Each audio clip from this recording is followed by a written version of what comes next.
Hello students, welcome back to master classes 444 session. आज के session में हम क्विकली यहाँ पे रिवाइज करने वाले हैं SA 560, जिसका कि नाम है subsequent event, one of the very technical and important standard for CA inter audit.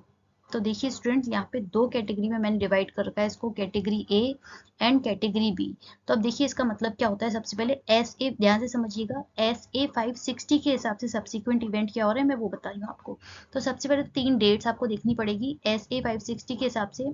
तो 3 डेट्स हैं यहाँ पे। फाइनेंशियल स्टेटमेंट की डेट जो कि है 31 मार्च। दूसरा ऑडिट रिपोर्ट, जब ऑडिटर अपनी ऑडिट रिपोर्ट फाइनलाइज करता है तो हमारे एग्जाम्पल में 30 जुलाई है। तीसरा, जब फाइनेंशियल स्टेटमेंट जो ऑडिट हो चुके हैं वो किसी थर्ड पार्टी के साथ यहाँ पे शेयर हो जाते हैं तो फाइनेंशियल स्टेटमेंट इशू करने की डेट होती है, जो कि होती है 31 अगस्त हमारे एग्जाम्पल के हिसाब से।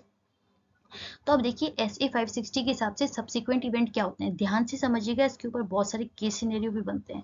तो जो भी इवेंट यहाँ पे अकर हो रहे हैं, ध्यान से समझिएगा, जो भी इवेंट, कीवर्ड समझिएगा, यहाँ पे कैटेगरी एक के लिए इवेंट टर्म यूज की गई है।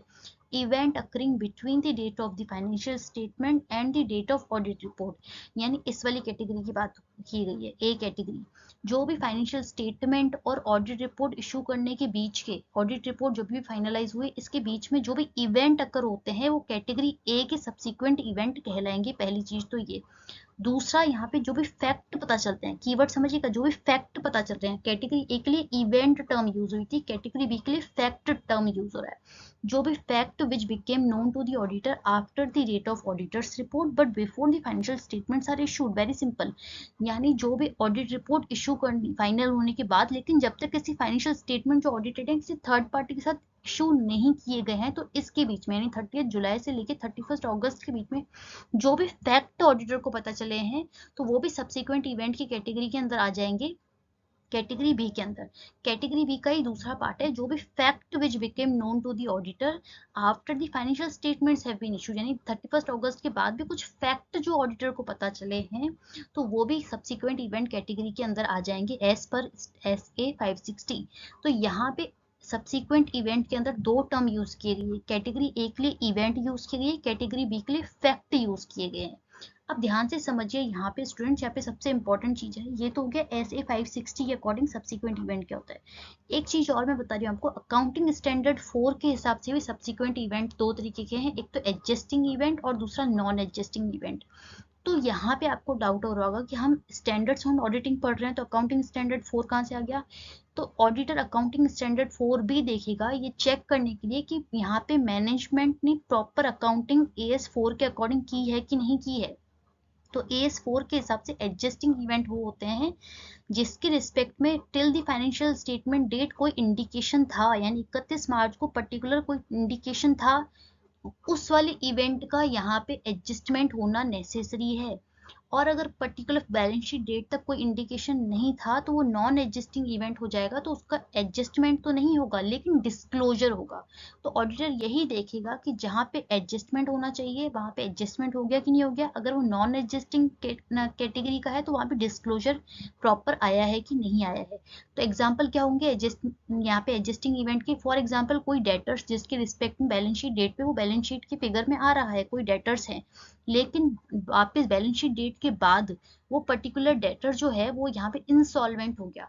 तो क्योंकि वो डेटर ऑलरेडी फाइनेंशियल स्टेटमेंट्स में है, 31 मार्च तक एग्जिस्ट कर रहे हैं, बाद में जाके वो इंसॉल्वेंट हुए हैं, तो ये एडजस्टिंग कैटेगरी के अंदर आ जाएगा और मैनेजमेंट इसका फाइनेंशियल स्टेटमेंट प्रॉपर AS 4 के अकॉर्डिंग एडजस्टमेंट करेगा।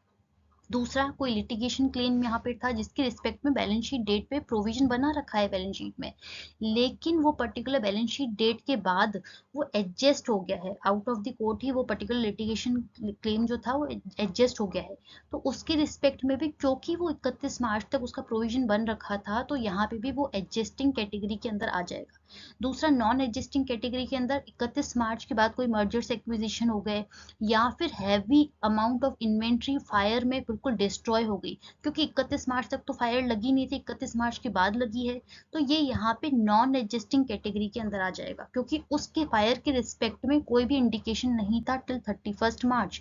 तो ये क्योंकि बैलेंस शीट डेट के बाद है और इसका कोई भी इंडिकेशन नहीं था till the balance sheet date, तो वो नॉन एडजस्टिंग के अंदर आ जाएगा, लेकिन इसका डिस्क्लोजर प्रॉपरली यहाँ पे फाइनेंशियल स्टेटमेंट्स में दिया जाएगा। तो ऑडिटर का काम है ये देखना कि जो भी यहाँ पे ट्रीटमेंट हुआ है फाइनेंशियल स्टेटमेंट में वो AS4 के अकॉर्डिंग हुआ है कि नहीं हुआ है। तो वही हम ऑब्जेक्टिव्स में पढ़ रहे हैं कि ऑडिटर ऑब्टेन करेगा sufficient appropriate audit evidence whether subsequent events require adjustment, यानी एडजस्टमेंट जो मैंने आपको समझाया, जब एडजस्टमेंट की रिक्वायरमेंट तब एडजस्टमेंट, और जब नॉन एडजस्टिंग इवेंट है तो डिस्क्लोजर फाइनेंशियल स्टेटमेंट में अप्रोप्रिएटली हुए हैं कि नहीं हुए हैं। ऑडिटर का काम ये करना नहीं है एडजस्टमेंट या डिस्क्लोजर।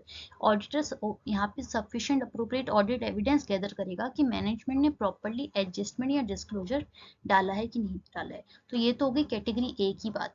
कैटेगरी बी, जो फैक्ट बाद में पता चले ऑडिट रिपोर्ट के बाद, तो उसके रिस्पेक्ट में ऑडिटर रिस्पॉन्ड करेगा। कीवर्ड्स ध्यान से लिखिएगा स्टूडेंट्स, इसी के मार्क्स है।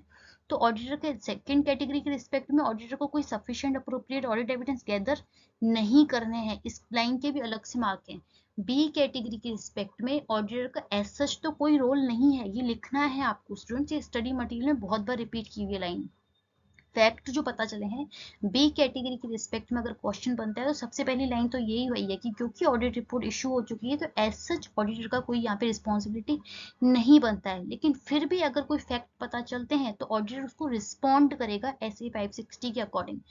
कैसे रिस्पॉन्ड करेगा वो देखिए, respond appropriately to the facts that become known to the auditor after the date of audit report that had they been known to the auditor at that date, यानी balance sheet date, ये अपने audit report की date पर पता चलते या उसके पहले पता चलते, that may have caused the auditor to amend the audit report, यानी ऑडिट रिपोर्ट अगर फाइनल करने के पहले पता चलती है तो ऑडिटर अपनी ऑडिट रिपोर्ट अमेंड कर देता।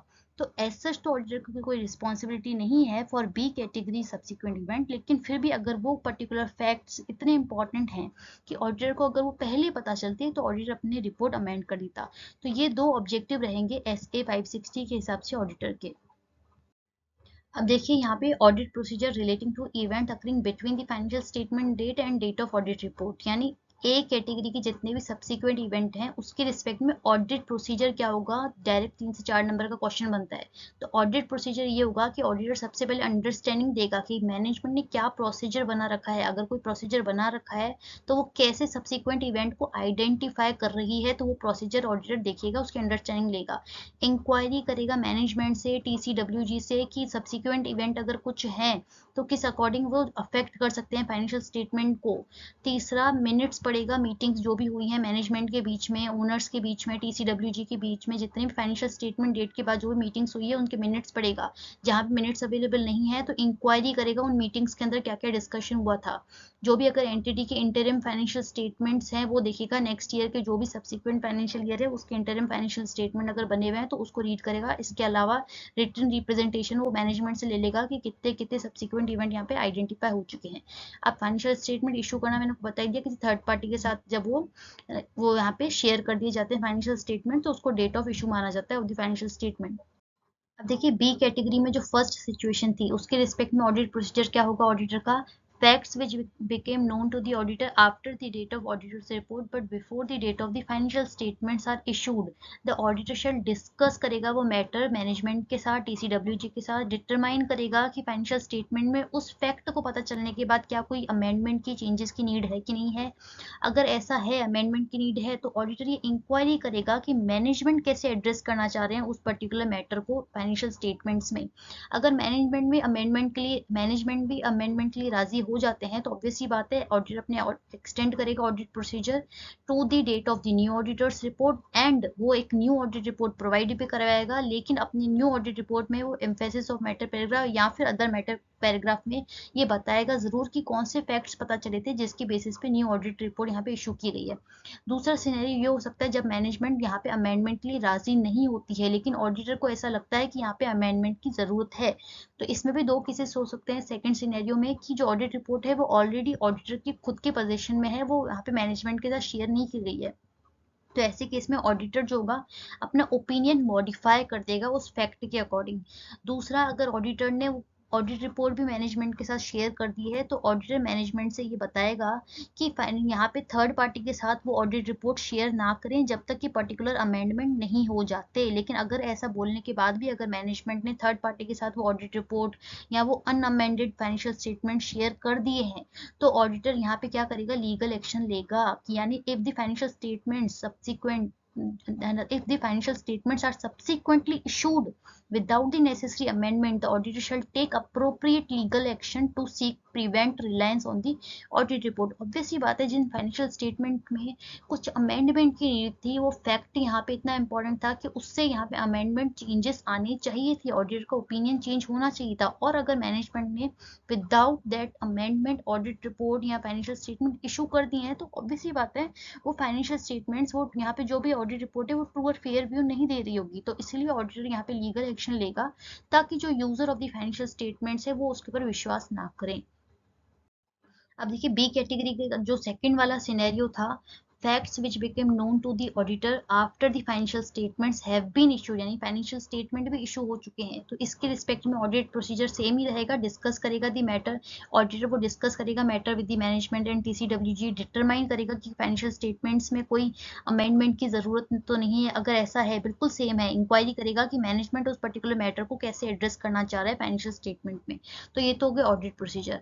अगर मैंने यहाँ पे यहाँ पे चेंज है, तो यहाँ पे देखिएगा बी कैटेगरी का जो सेकंड वाला सिनेरियो था, अगर मैनेजमेंट यहाँ पे अमेंडमेंट के लिए राजी हो जाता है तो ऑडिटर कैरी आउट करेगा ऑडिट प्रोसीजर प्रॉपर और एक्सटेंड करेगा the audit procedure to the date of new auditor's report. लेकिन यहाँ पे एक ये सेकंड पॉइंट यहाँ पे चेंज है कि रिव्यू करेगा द स्टेप्स टेकन। यहाँ पे ये चेंज इसलिए स्टूडेंट्स क्योंकि यहाँ पे financial statement already third party के साथ इशू हो चुके हैं। तो ऑडिटर का काम है ये देखना कि review the steps taken by the management, यानी मैनेजमेंट ने प्रॉपर ये इन्फॉर्मेशन आगे कन्वे की है कि नहीं की है कि इन फाइनेंशियल स्टेटमेंट्स में यहाँ पे अमेंडमेंट होना चाहिए था। तो उसके रिस्पेक्ट में क्या ये इन्फॉर्मेशन आगे तक पहुंचाई गई है कि नहीं गई है, ये ऑडिटर यहाँ पे देखिएगा। दूसरा, अगर मैनेजमेंट अभी भी राजी ही नहीं हो रहा है, फाइनेंशियल स्टेटमेंट भी थर्ड पार्टी के साथ इशू हो गए हैं, तो लेकिन मैनेजमेंट ये मानने को तैयार नहीं है कि यहाँ पे अमेंडमेंट होना चाहिए या फिर अमेंड नहीं कर रही है, तो auditor shall notify management that the auditor will seek to prevent the future reliance on the audit report. वही कि ऑडिटर यहाँ पे पब्लिक नोटिस में डाल देगा कि इस एंटिटी के फाइनेंशियल स्टेटमेंट्स प्रॉपर ट्रू और फेयर व्यू नहीं दे रहे हैं, क्योंकि इस फैक्ट के पता चलने के बाद इसमें फाइनेंशियल स्टेटमेंट्स में अमेंडमेंट की जरूरत थी लेकिन मैनेजमेंट अमेंडमेंट करने के लिए राजी नहीं है, तो इसके ऊपर आपको विश्वास नहीं करना है। तो ये ऑडिटर आके बताएगा। इफ डिस्पाइट सबसे बड़ा तो ये ऑडिटर मैनेजमेंट को बताएगा कि वो यहाँ पे ऐसा कर सकता है, लेकिन इस नोटिफिकेशन के बाद भी मैनेजमेंट कोई नेसेसरी स्टेप नहीं लेता है, तो auditor shall take appropriate action to seek to prevent the reliance on the auditor's report. तो ऑडिटर यहाँ पे ये बता देगा पब्लिकली कि यहाँ पे ऑडिट रिपोर्ट जो है ड्यू टू सच फैक्ट यहाँ पे ट्रू और फेयर व्यू प्रेजेंट नहीं कर रही है, तो इस पर्टिकुलर ओपिनियन के ऊपर विश्वास ना किया जाए। तो स्टूडेंट्स ये था हमारा SA 560, one of the very important standard, technical standard है क्योंकि इसको 3 कैटेगरीज में बांटा गया है। एक चीज मैं वापस रिपीट करना चाहूंगी कि कैटेगरी ए के रिस्पेक्ट में तो ऑडिटर की यहाँ पे ऑडिट एविडेंस गैदर करने की जिम्मेदारी बनती है, लेकिन कैटेगरी बी के रिस्पेक्ट में पहली लाइन तो आपको यही लिखनी है कि एज सच क्योंकि ऑडिट रिपोर्ट यहाँ पे फाइनलाइज हो चुकी है, इशू हो चुकी है, तो ऑडिटर की कोई रिस्पॉन्सिबिलिटी नहीं है। लेकिन फिर भी यहाँ पे अगर ये जो फैक्ट्स हैं अगर ऑडिटर को पहले पता चलती है तो ऑडिटर अपना रिपोर्ट अमेंड करता, फिर जाके आपको आगे के ऑडिट प्रोसीजर लिखने हैं। तो आई होप आपके लिए ये रिवीजन बेनिफिशियल रहा होगा। For more such content please like and subscribe our channel. Thank you so much.